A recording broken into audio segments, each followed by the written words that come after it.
I'm Larry Walther. This is principlesofaccounting.com, Chapter 11. In this particular module, we will consider the accounting for asset exchanges. Now, asset exchanges involve trading one asset for another, such as if you have an old piece of equipment and it's traded in conjunction or for a new piece of equipment or in conjunction with the purchase of a new piece of equipment. Sometimes businesses might exchange land. You might wonder why not just sell and then buy what you want. Sometimes the transactions are motivated by tax considerations. Some exchange transactions are afforded tax-free treatment, whereas if the asset were actually sold, it might involve a taxable transaction. Now, from a financial accounting point of view, what we need to do is look at our asset exchange and determine whether it has commercial substance or so-called commercial substance. Commercial substance are those transactions where there's a change in future cash flow that's expected because of the swap.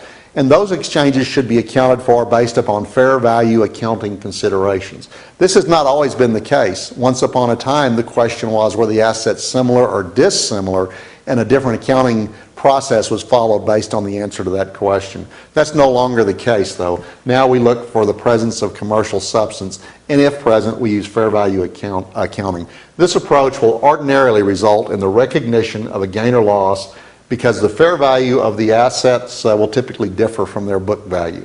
And so let's look at an example. Here we have an asset exchange, and a loss is implied in this case. Company A gives an old truck that had a cost of $1 million but had $750,000 of accumulated depreciation recorded to date.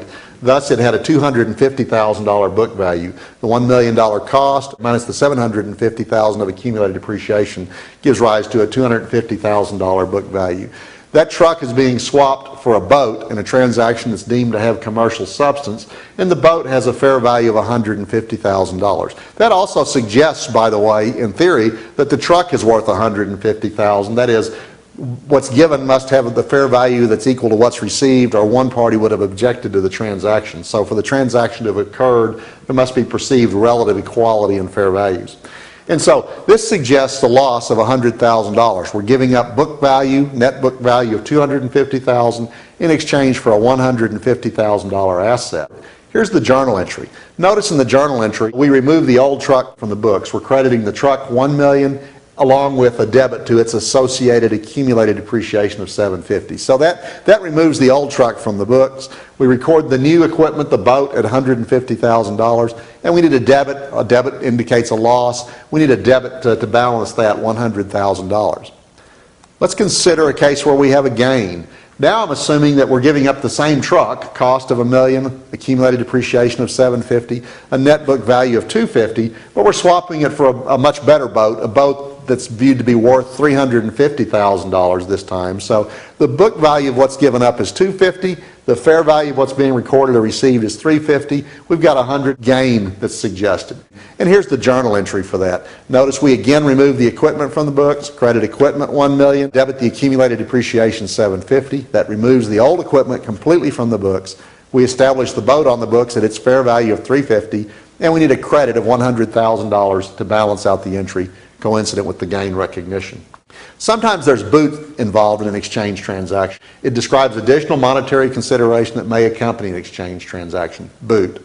So here's an example now. We're going to keep the truck again. We had the $1 million truck with $750,000 of accumulated depreciation, or a net book value of $250,000, so a $250,000 truck, but we're also throwing in $50,000 of cash. So in total, what we're giving up is consideration that's carried on our books at $300,000 for the boat that's worth $150,000 again this time.